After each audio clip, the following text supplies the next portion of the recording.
एक बार की बात है, एक निर्धन ब्राह्मण परिवार रहता था।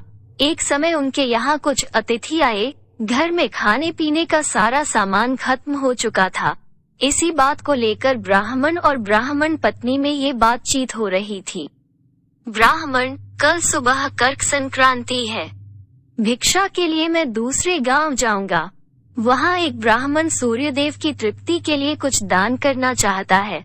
पत्नी, तुझे तो भोजन योग्य अन्न कमाना भी नहीं आता।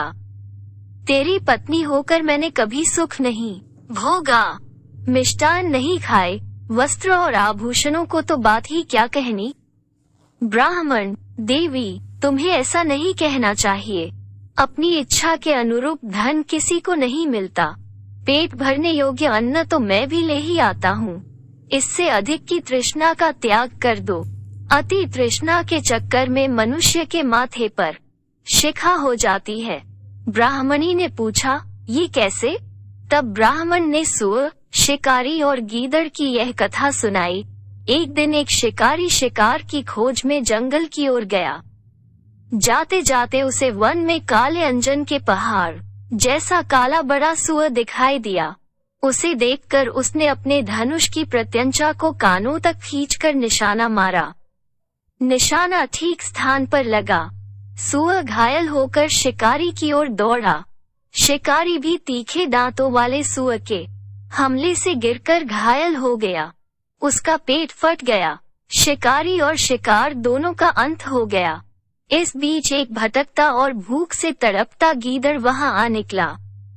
वहां सूअर और शिकारी दोनों को मरा देखकर वो सोचने लगा, आज दैववश बड़ा अच्छा भोजन मिला है।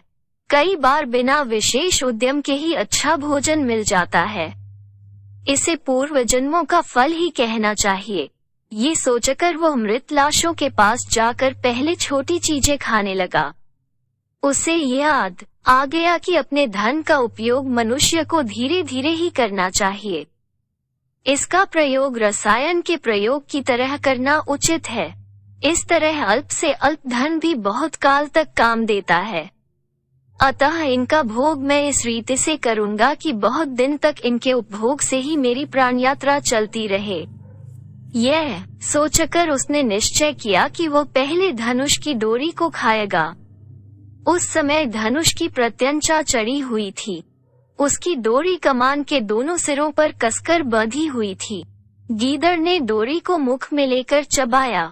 चबाते ही वो डोरी बहुत वेग से टूट गई और धनुष के कोने का एक सिरा उसके माथे को भेद कर ऊपर निकला आया, मानो माथे पर शिखा निकल आई हो। इस प्रकार घायल होकर वो गीदड़ भी वहीं मर गया। ब्राह्मण ने कहा, इसीलिए मैं कहता हूँ कि अतिशय लोभ से माथे पर शिखा हो जाती है। ब्राह्मणी ने ब्राह्मण की यह कहानी सुनने के बाद कहा, यदि यही बात है तो मेरे घर में थोड़े से तिल पड़े हैं, उनका शोधन करके कूट छाट कर अतिथि को खिला देती हूँ।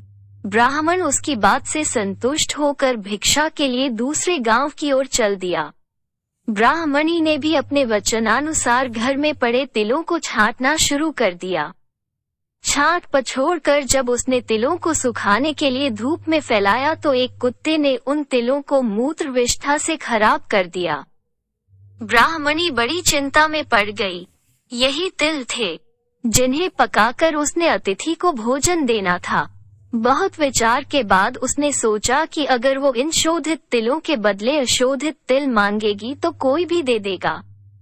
इनके उच्छिष्ट होने का किसी को पता ही नहीं लगेगा।